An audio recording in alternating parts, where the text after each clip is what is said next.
Hai, nama saya Rossi, saya seorang business leader dan selamat datang di Be Different episode yang baru, di mana di sini akan membagikan tentang hal berbeda apa saja yang sudah saya lakukan selama saya memimpin sebuah perusahaan. Oke, langsung. Hal yang ingin saya bagikan hari ini adalah tentang cara menjual yang berbeda. Nah, hal yang selalu saya tekankan kepada tim saya, mau itu sales, mau marketing, adalah kita ini berjualan dengan cara yang berbeda. Kalau orang-orang pada umumnya berjualan dengan cara menonjolkan fitur dan benefit produk, kita harus berjualan dengan cara mencari masalah dan menyelesaikan masalah tersebut. Karena prinsipnya, kalau buat saya, ketika kita tidak bisa menyelesaikan sebuah masalah, berarti tidak ada penjualan dan berarti tidak ada uang di sana. Nah, lalu hasilnya bagaimana? Nah, hari ini saya ingin membagikan hasilnya. Saya sudah melakukan evaluasi. Jadi hal yang saya terapkan tadi yaitu cara menjual dengan mencari masalah, lalu menyelesaikannya, baru menawarkan produk atau solusinya. Nah, hasilnya gimana? Saya sudah mengevaluasi dari 200 prospek. Jadi entah itu prospek yang dikontak oleh tim saya ataupun itu mereka yang tanya kepada kami lewat marketing dan sebagainya. Intinya dari 200 ini, hasilnya yang akan dikonversi menjadi customer ada sebanyak 132. Saya ulangi, jadi 200 prospek, kita ngobrol dengan customer jumlah 200, yang terkonversi akhirnya beli itu adalah 132 orang. Berarti secara presentasi, conversion rate-nya sekitar 60% plus. Nah, ini hasil yang sangat-sangat bagus. Karena pada umumnya orang kalau di dunia sales itu konversinya adalah 10:1 atau 10%. Sementara tim saya, ini bukan saya ya yang melakukan penjualan, tapi sales saya yang bergabung kurang lebih sekitar 6 bulan 7 bulan, conversion rate-nya dia sudah mencapai 60%. Berarti ini dari 10 orang yang ngobrol sama dia, entah di prospek, entah orang itu yang tanya telepon ke dia, 10, 6 itu jadi customer. Nah, ini nilai yang tinggi sekali. Buat seorang pebisnis, kalau conversion rate-nya bisa sampai 60%, wah ini sudah sesuatu yang luar biasa. Nah, dari sini hal yang ingin saya ceritakan bahwa ternyata hal yang saya lakukan itu lebih optimal ketimbang hal yang dilakukan orang-orang pada umumnya di luaran, yaitu hanya menonjolkan fitur dan benefit produk dan berusaha meyakinkan customer untuk mereka beli. Sementara yang kami lakukan berbeda. Yang kami lakukan adalah mencari masalahnya apa, lalu kami cek bisa menyelesaikan nggak masalah itu dengan produk yang kami jual. Ketika bisa, itu tadi, conversion rate-nya bisa sampai 60% lebih. Nah, lalu secara hasil seperti itu. Hasilnya mungkin bagus, tapi pertanyaan yang utama adalah bagaimana cara melakukannya, ya kan? Setidaknya ada dua hal yang ingin saya bagikan juga hari ini. Yang pertama dari sisi marketing.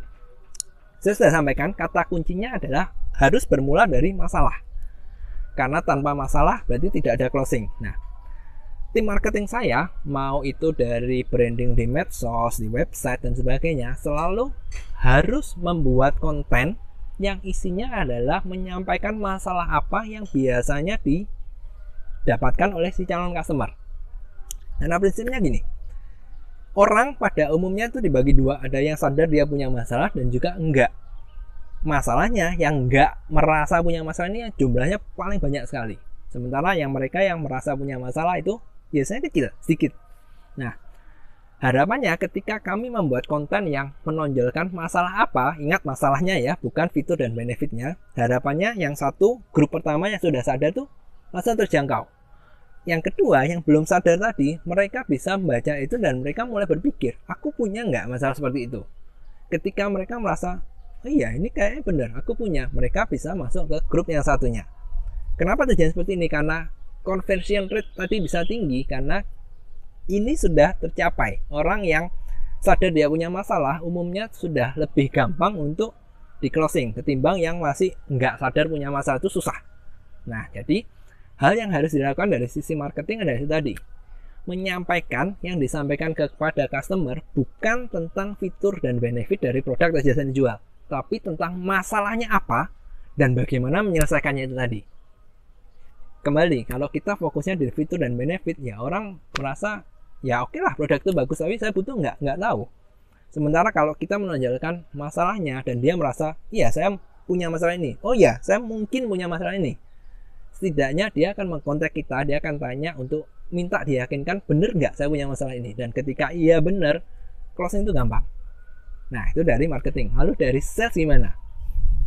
Sales sendiri bisa kita bagi dua. Kalau kita yang cold calling atau cold prospect lah, apapun itu, kita intinya kita yang menghampiri customer, hal yang harus dilakukan adalah satu yang selalu saya tekankan ke sales saya adalah cari masalahnya dulu.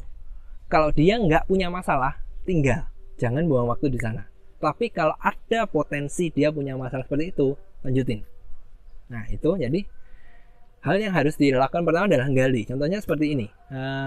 Kita mungkin sudah tahu produk kita bisa menyelesaikan apa.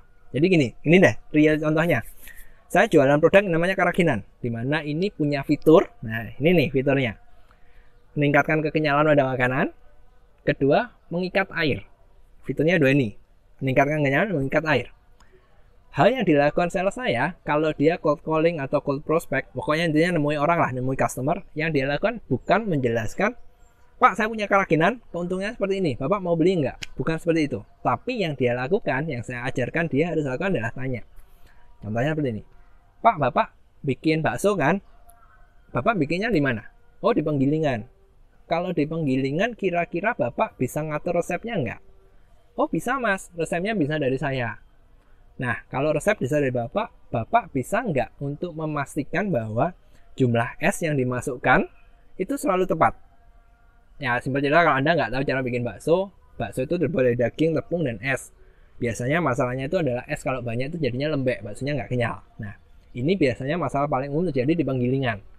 Dan yang dilakukan sales tadi kurang lebih seperti itu. Dia tanya, Pak, kalau Bapak di Penggilingan, karena biasanya yang masukkan es itu adalah si tukang gilingnya, Bapak bisa nggak memastikan jumlah esnya ini nggak kebanyakan? Dan ketika customer mulai berpikir, iya saya nggak bisa ngontrol itu, karena itu sepenuhnya di tangannya si tukang giling. Kalau kebanyakan, si customer tadi sadar bahwa kalau kebanyakan hasilnya nggak kenyal. Nah, ketika customer merasa, iya ya, es ini bisa jadi masalah karena kita nggak bisa ngontrol, baru dia menunjukkan solusinya seperti ini. Ya, itu cerita pendeknya sih. Cerita panjangnya sebenarnya masih panjang karena dia harus menggali masalahnya lebih dalam. Tapi setidaknya saya harap Anda sudah punya gambaran kan. Kalau yang dilakukan sales umumnya di luar sana adalah, Pak, saya punya keraginan. Keuntungan Bapak pakai keraginan seperti ini. Bapak bisa lebih kenyal, Bapak bisa ngikat air. Tapi yang dilakukan saya berbeda. Dia tanya, Pak, Bapak punya masalah nggak kelebihan es, kelebihan air ketika Bapak giling? Atau Bapak bisa nggak ngatur jumlah esnya? Kalau kelebihan gimana, Pak? Nah, ketika si customer merasa, oh ya ini punya masalah dan sadar, dia baru menunjukkan, nih mungkin bisa jadi solusinya Bapak lewat keraginan. Bisa kan lihat bedanya? Nah, kurang lebih seperti itu. Jadi, hal yang ingin saya sampaikan hari ini adalah jangan berfokus di fitur dan benefit, tapi fokuslah di masalah customer apa dan kita bisa menyelesaikannya enggak. Karena ketika kita bisa dan kita melakukannya dengan tepat, buktinya tadi 200 prospek, closingnya adalah 132. Berarti conversion rate-nya adalah 60% lebih. Nah, jika Anda mau conversion-nya rate-nya tinggi seperti saya, lakukan seperti tadi. Fokus di masalahnya, gali, mau itu marketing, mau itu sales. Nomor satu adalah customer harus sadar dia punya masalah dan dia butuh solusinya. Ketika dia sadar dia punya masalah dan dia butuh solusi, conversion rate untuk closing itu lebih gampang saat itu tadi. Ketika dia sudah punya masalah, dia butuh solusi, kita tunjukkan solusinya ini lewat produk kita tentunya. Nah, hasil conversion rate-nya bisa lebih tinggi. Oke, hari ini yang ingin saya sampaikan seperti itu. Jika Anda ingin meningkatkan conversion rate-nya, coba diganti caranya, jangan yang umum. Jadi, umum itu yang nampilin fitur dan benefit, tapi rubahlah itu. Cari masalahnya customer apa, bisa diselesaikan enggak, kalau bisa baru silakan lanjutkan. Oke, sampai sini dulu materi kita hari ini dan sampai jumpa di video yang selanjutnya.